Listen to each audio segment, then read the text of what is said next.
नमस्कार, मैं रवीश कुमार। चलिए जानते हैं आज की सबसे बड़ी और महत्वपूर्ण खबरों को सिर्फ 5 मिनट में। लेकिन उससे पहले आप हमें भारत के किस शहर या राज्य से देख रहे हैं ये कमेंट करके जरूर बताएं। आज की शुरुआत एक ऐसे नजारे से करते हैं जो अपने आप में बहुत कुछ कह जाता है। जरा सोचिए, देश के गृह मंत्री, पार्टी के सबसे बड़े रणनीतिकार अमित शाह मंच पर खड़े होकर भाषण दे रहे हैं, लेकिन सामने की कुर्सियां खाली। हां, आपने सही सुना, खाली पड़ी कुर्सियां। और अमित शाह खुद मंच से कह रहे हैं लोगों को अंदर आने दीजिए, आने दीजिए।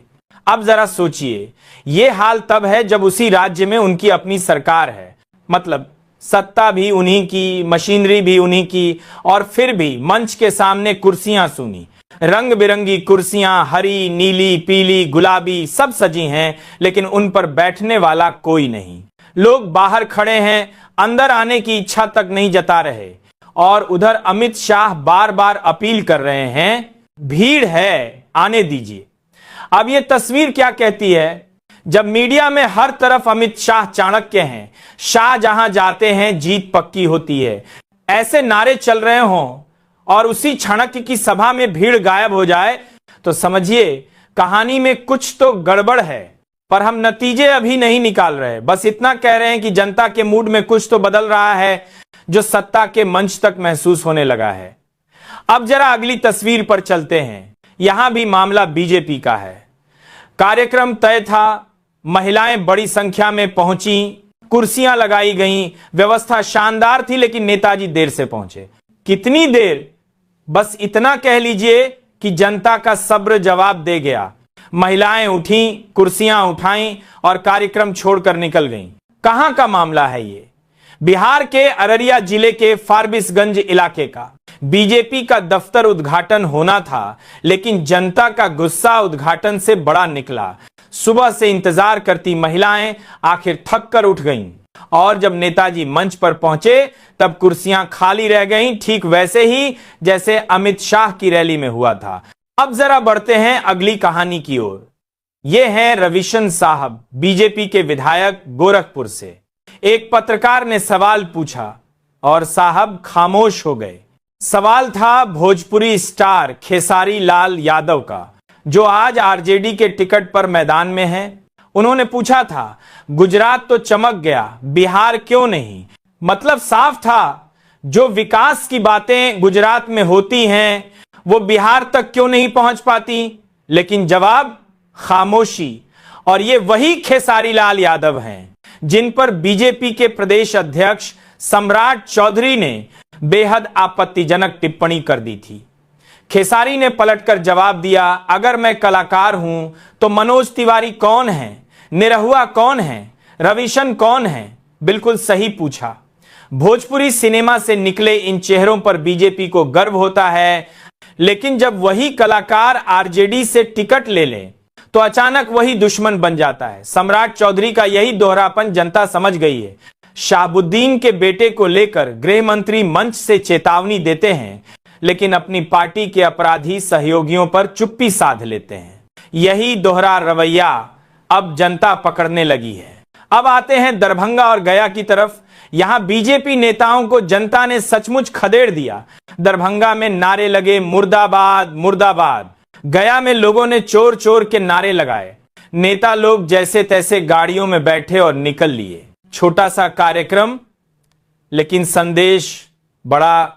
लोग अब डर नहीं रहे। जहां पहले फूल बरसते थे, अब जनता सवाल बरसा रही है। अब एक और चेहरा, मैथिली ठाकुर, नई बीजेपी प्रत्याशी। लेकिन यह वीडियो पुराना है। जब वो विदेश में थी, वहां उन्होंने खुद कहा था, मैंने यहां जीन्स खरीदी जो मेरे साइज की है, जो इंडिया में मिलता ही नहीं। इंडिया में 25 से शुरू होता है, यहां 23 से।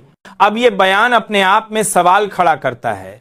जब देश में स्वदेशी की बातें की जा रही हों, मेड इन इंडिया का नारा चल रहा हो, तब बीजेपी की ही उम्मीदवार खुलकर कह रही हैं कि जो चीज उन्हें चाहिए वो भारत में मिलती ही नहीं।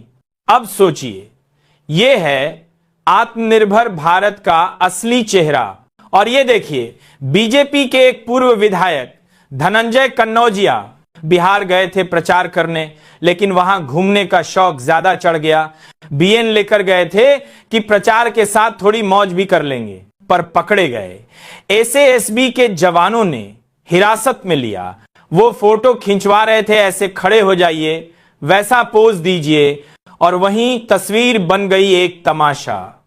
यही है आज की राजनीति की तस्वीर, प्रचार से ज्यादा दिखावा। अब जरा यूपी पुलिस की कहानी देखिए। वीडियो वसीम अकरम त्यागी ने शेयर किया। जगह सोनभद्र, उत्तर प्रदेश। एक बुजुर्ग अपनी सुरक्षा के लिए पुलिसकर्मी के पैर छूता है, रोता है, गिड़गिड़ाता है, और उसी वक्त एक पुलिस वाला उसे लात मारने दौड़ता है। सोचिए, जिस पुलिस से इंसाफ की उम्मीद हो वही अत्याचार करने लगे तो जनता कहां जाए।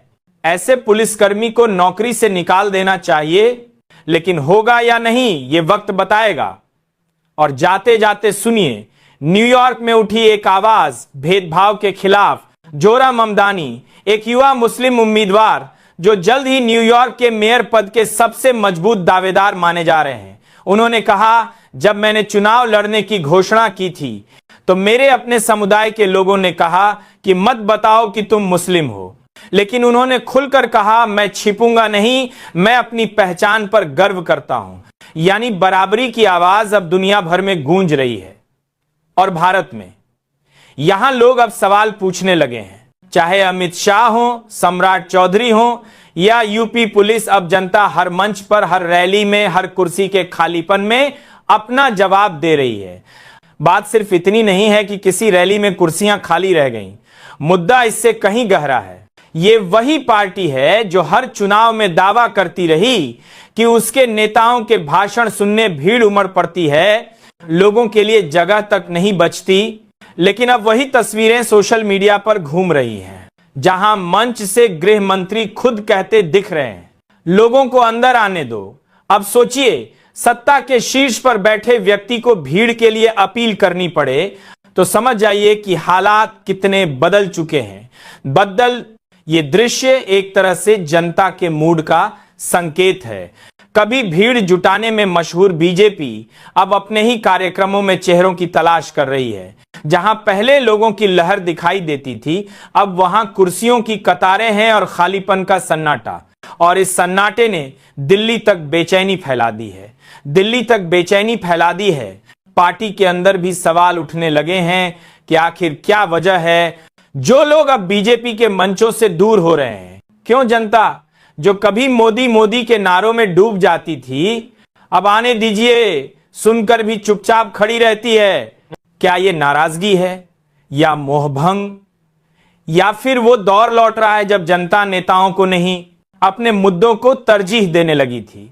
बिहार, उत्तर प्रदेश, झारखंड और बंगाल, जहां बीजेपी ने जनता के दिलों पर कब्जा करने का दावा किया था, वहीं अब उसे हर सभा में भीड़ जुटाने के लिए पार्टी मशीनरी का पूरा इस्तेमाल करना पड़ रहा है।